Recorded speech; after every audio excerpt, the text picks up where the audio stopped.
دوستو، اسلامی دنیا میں پاکستان اور عراق کے تعلقات کبھی بھی اچھے نہیں رہے۔ جس صدام حسین کو بہت سے پاکستانی اسلام کا ہیرو مانتے ہیں، وہی صدام دراصل ہندوستان کا اتحادی تھا، جبکہ پاکستان مخالف کے طور پر جانا جاتا رہا۔ وہی صدام جس کی موت پر کروڑوں پاکستانی افسردہ ہوئے، جس کی فتح اور کامیابی کے لیے دعائیں مانگی گئیں۔ حقیقت یہ کہ وہی صدام پاکستان کو اندر سے کمزور کرنے، حتیٰ کہ اسے ٹکڑوں میں بانٹنے کی منصوبوں میں لگا رہا۔ جی ہاں، وہی صدام جسے آج بھی 24 کروڑ پاکستانیوں میں ایک بڑا طبقہ اسلام کا ہیرو سمجھتا ہے، اس صدام کے دور میں پاکستان میں علیحدگی پسندوں اور دہشت گرد گروہوں تک اسلحہ پہنچا۔ یہ وہ تلخ حقائق ہے جنہیں سن کر آپ یقیناً چونک جائیں گے۔ آئیے جانتے ہیں کہ عراق پاکستان کا مخالف کیوں بنا، یہ دشمنی کہاں سے شروع ہوئی، صدام کے دور میں کیوں بھڑکی، اور کشمیر کے معاملے پر اس نے کیسے بارہا انڈیا کی کھلی حمایت کی۔ صدام حسین کا رویہ پاکستان کے لیے زیادہ دوستانہ نہیں تھا۔ ریکارڈ کے مطابق صدام نے اپنے اقتدار کے دوران کبھی پاکستان کا دورہ نہیں کیا۔ وجہ یہ تھی کہ تعلقات کبھی بھی اس سطح پر نہیں پہنچے کہ دونوں ممالک کے سربراہان کے درمیان اعتماد قائم ہو سکے۔ عراق ہمیشہ عرب قوم پرستی کے تناظر میں سوچتا رہا اور پاکستان کو اہمیت نہیں دی۔ صدام نے کھلے عام یہ موقف اپنایا تھا کہ پاکستان دراصل امریکہ اور مغرب کا اعلی کار ہے، اس لیے اسے عرب دنیا پر اثر انداز ہونے کا حق نہیں۔ جبکہ بعض عرب اجلاس میں اس نے پاکستان کو عرب دنیا کے معاملات میں مداخلت نہ کرنے کی تنبیہ بھی کی۔ پاکستان کی خارجہ پالیسی ابتدا سے ہی مغربی بلاک، سعودی عرب اور ایران کے قریب رہی، جبکہ عراق کی باغ ڈور بتدریج عرب قوم پرستی اور سوویت اثر کی زیر سایہ آئی، اور یہی خلیج دونوں ممالک کے درمیان مستقل فاصلے کی بنیاد بنی۔ سن 1968 میں باس پارٹی نے بغداد میں اقتدار سنبھالا۔ کاغذ پر صدر احمد حسن البکر تھے، مگر ریاستی طاقت، انٹیلیجنس، سلامتی کی ادارے اور خارجہ پالیسی کا اصل کنٹرول نائب صدر صدام حسین کے ہاتھ میں تھا۔ یہ کہانی شروع ہوتی ہے سن 1970 کی دہائی سے، جب بلوچستان میں شورش کی لہر اٹھی تھی۔ پاکستان میں بغاوت کے شعلے بڑھانے کے لیے بھارت اور سوویت یونین سرگرم تھے، لیکن حیران کن بات یہ کہ اس کھیل میں عراق بھی شامل تھا۔ سن 1973 میں ایک بڑا انکشاف ہوا جب پاکستان کی خفیہ اداروں نے اسلام آباد میں عراقی سفارت خانے پر چھاپا مارا۔ وہاں سے اسلحے کا ایک بڑا ذخیرہ برآمد ہوا جو براہ راست بلوچ علیحدگی پسندوں کے لیے بھیجا گیا تھا۔ یہ اسلحہ کسی خفیہ تنظیم کے لیے نہیں بلکہ بلوچ لبریشن فرنٹ کے لیے تھا۔ بہت سے لوگ یہ بھی نہیں جانتے یہ وہی تنظیم تھی جس کی بنیاد عراق میں رکھی گئی تھی، جس کا مقصد پاکستان کو اندر سے توڑنا اور کمزور کرنا تھا۔ جب پاکستانی انٹیلیجنس نے اسلام آباد میں عراقی سفارت خانے پر کارروائی کی، اندر سے سینکڑوں کی تعداد میں کلاشنکوف اور گولہ بارود برآمد ہوا، جو کہ بلوچستان کے علیحدگی پسند گروہوں تک پہنچایا جا رہا تھا۔ مارچ 1973 اس وقت عراق کا صدر صدام حسین نہیں تھا بلکہ عراق کے صدر احمد حسن البکر تھا۔ احمد حسن 1968 سے 1979 تک عراق کا صدر رہا۔ صدام حسین اس وقت deputy chairman of revolution command council اور عراق کا طاقتور نائب صدر تھا، یعنی پس پردہ تقریباً پورے ملک پر صدام ہی کا کنٹرول تھا۔ 1979 میں صدام نے احمد حسن البکر کو ہٹا کر صدارت سنبھالی اور براہ راست عراق کا حکمران بن گیا۔ جب 1973 کا اسلام آباد اسلحہ اسکینڈل ہوا تو رسمی طور پر صدر احمد حسن البکر تھا، لیکن عملی طور پر صدام حسین پورے عراق کے انٹیلیجنس اور خارجہ پالیسی کنٹرول کر رہا تھا۔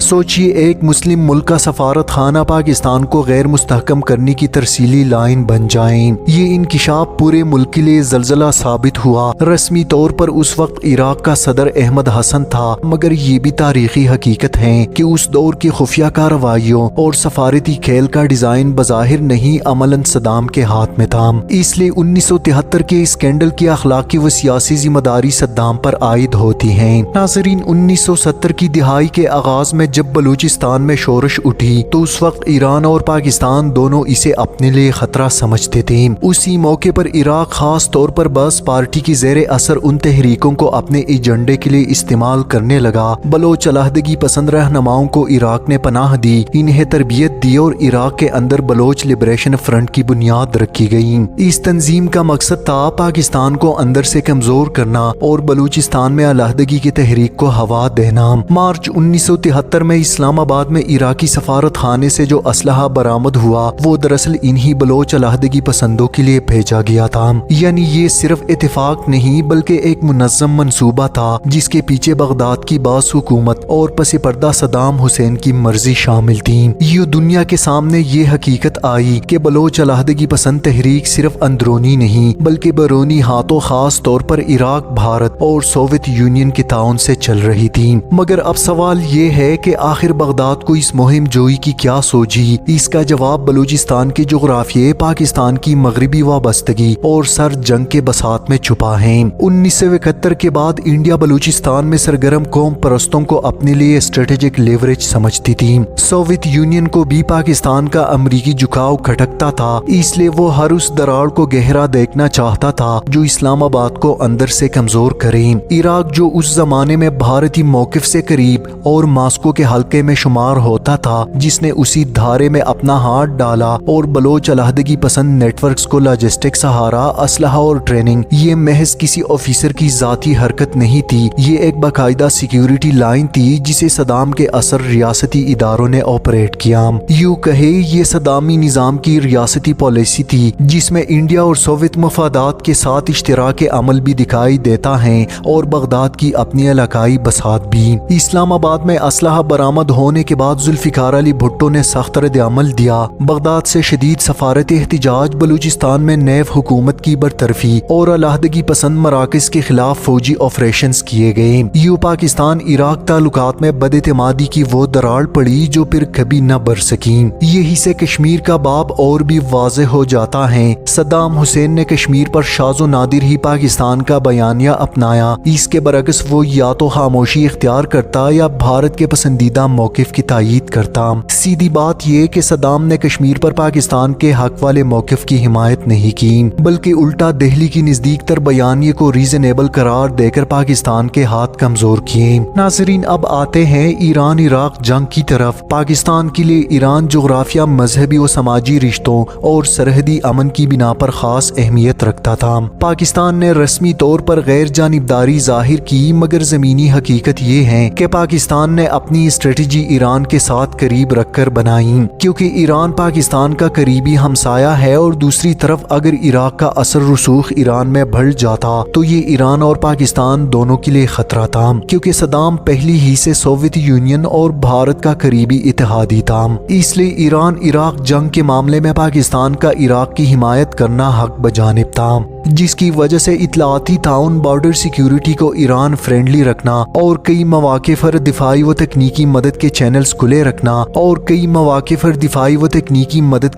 کھلے رکھنا یہ سب صدام حسین کو پسند نہیں تھا۔ صدام کے نزدیک یہ پاکستان کا دوہرا پن تھا، یہی وہ عرصہ ہے جب دونوں ملکوں کے بیچ فاصلہ خلیج بن گیا، جبکہ صدام حسین نے جواب میں کشمیر سمیت جنوبی ایشیا کے تنازعات اور دیگر بھارتی بیانیے کے قریب کھڑا ہونا شروع کیا۔ پیغام صاف تھا، اگر اسلام آباد تہران کے لیے نرم گوشہ رکھتا ہے تو بغداد دہلی کے لیے سیاسی اسپیس بنائے گا۔ پھر اس کے بعد 90 کی دہائی میں صدام نے کویت پر قبضہ کیا، جبکہ پاکستان نے اقوام متحدہ کی قرارداد اور عرب ریاست بالخصوص سعودی عرب کے ساتھ کھڑے ہو کر عراق کے اقدام کی مخالفت کی اور اپنے دستے سعودی عرب کی دفاع کے لیے بھیجے۔ پاکستان کے یہ قدم بغداد کو کھلے عام چبھ گئے، جس کے نتیجے میں صدام حکومت نے نہ صرف پاکستان کے فیصلے کو غیر اسلامی قرار دیا اور صاف لفظوں میں کشمیر کے باب میں بھارت نوازی کو کھلم کھلا سیاسی لائن بنا لیا۔ پاکستان کی سفارتی کوششیں جہاں بھی بغداد کی کان تک جاتے، جواب میں یا سرد مہری ملتی یا وہی لائن جو دہلی سننا چاہتا تھا۔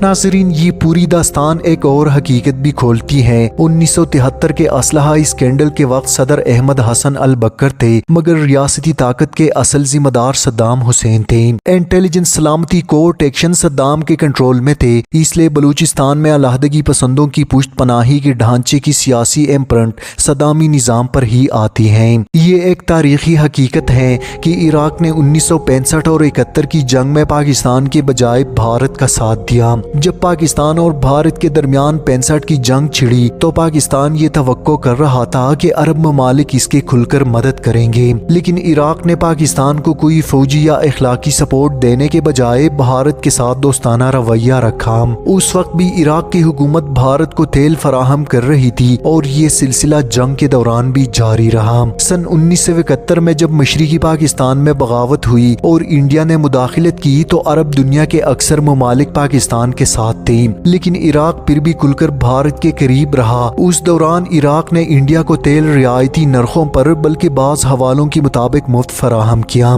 اس کے علاوہ عراق کے اخبارات اور سرکاری بیانات میں بھی پاکستان کے بجائے بھارت کے موقف کی تائید ملتی ہے۔ ناظرین کہتے ہیں گیدڑ کی دوستی انسان کو مروا دیتی ہے، پھر آیا تاریخ کا وہ موڑ جس نے سب کچھ بدل دیا۔ امریکی حملے نے چند ہفتوں میں صدام کی ریاستی مشینری توڑ دی، حکومت گری، عراق لوٹ مار کا بازار بنا، خود صدام گرفتار ہوا اور بلا آخر پھانسی پر لٹکایا گیا۔ مگر اس گھڑی انڈیا اور روس کہاں تھے جن کے ساتھ کھڑے ہو کر صدام برسوں پاکستان کو زج کرتا رہا؟ جواب تلخ مگر واضح ہے، کاغذی بیانات، نشستوں میں افسوس، مگر کوئی عملی اقدام نہ ہی انڈیا اور نہ ہی روس نے اٹھائے، اور نہ ہی کوئی سیاسی چال چلی جو صدام کو بچا سکتی۔ صدام جس محور پر کھڑا ہو کر پاکستان کے خلاف کھیل کھیلتا رہا، انجام کار اسی محور نے اسے تنہا چھوڑ دیا۔ یہ تاریخ کا بے رحم سبق ہے، دوسروں کو کمزور کرنے کے لیے جو بساط بچھائی جائیں اس کی چالیں پلٹ کر خود بساط بچھانے والوں کو بھی مات دیتی ہیں۔ یوں وہی صدام جسے ہمارے ہاں ایک بڑے طبقے نے ہیرو مانا، تاریخ کی کسوٹی پر تنہا رہ گیا، جبکہ پاکستان اپنے زخم سہ کر بھی قائم ہے، اپنے دشمنوں کے منصوبوں سے بھی بڑا۔